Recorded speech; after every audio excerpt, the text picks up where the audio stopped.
Now don't be too hasty, Captain Bryant, Orton warned. Not like I'm asking a king's ransom. Not like you can't find it ready, yeah? It's a couple of bob here and there. Could have gone to the Major, but I didn't, did I? Not one word to him about what you and poor Lieutenant Roberts used to. Bat punched him. He was not as tall as the mechanic, but he was wiry and strong, and his fist connected to Orton's jaw with a satisfying crack. Orton's head snapped back. He staggered, tripped over something in the shadowy darkness of the stable, and went down slamming against the side of the stall. The elderly, dappled grey mare whickered softly. Leaning over the stall door, she lipped at Orton's fallen form. For a second, perhaps two, Bat stood shaking with rage and grief. "Get up, you swine!" he bit out. Orton's head lay out of reach of the uneven lamplight, but his limbs were still, and something in that broken stillness alerted Bat. "Orton?" He moved the lantern and the light illuminated Orton's face.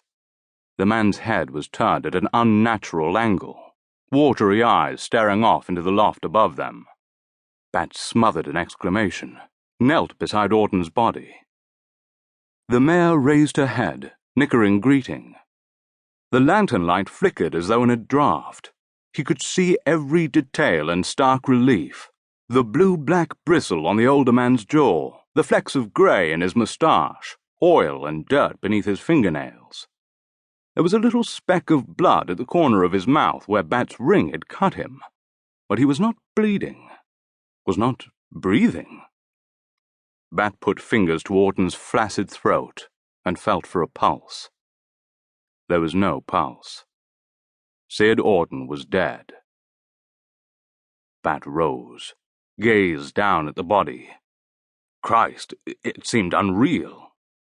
He was used to thinking swiftly, making life and death decisions for the entire squadron with only seconds to spare. But he could think of nothing. He'd have to go to the CO.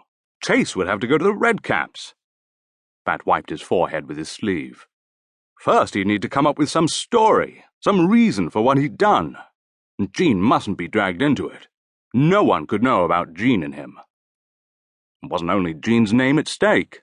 There was Bat's own family and name to think of. This murder was liable to finish the old man. He couldn't seem to think beyond it.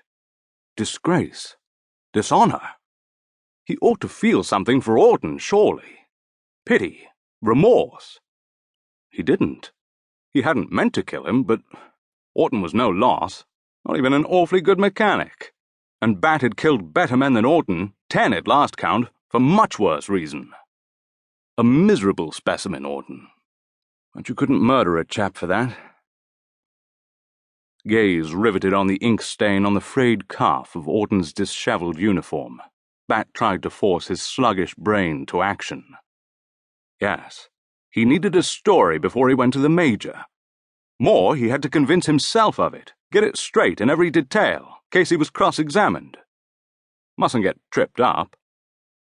If only he had ignored Orton's note. And why the devil hadn't he? "You waiting for him to tell you what to do?" a voice asked laconically from behind him. Bat jerked about. Cowboy leaned against the closed stable door. His eyes glinted in the queer light. Bright, almost feral as he watched from the half-shadows. "Pardon?" Bat asked stupidly. "If you don't plan on getting jugged by the MPs, you better get a move on." It was as though he was speaking to Bat in a foreign language. Granted, Cowboy was a Yank, a Texan at that, and did take a bit of translation even at the best of times. Bat said, "I don't... What do you mean? I shall have to report this." "Why is that?"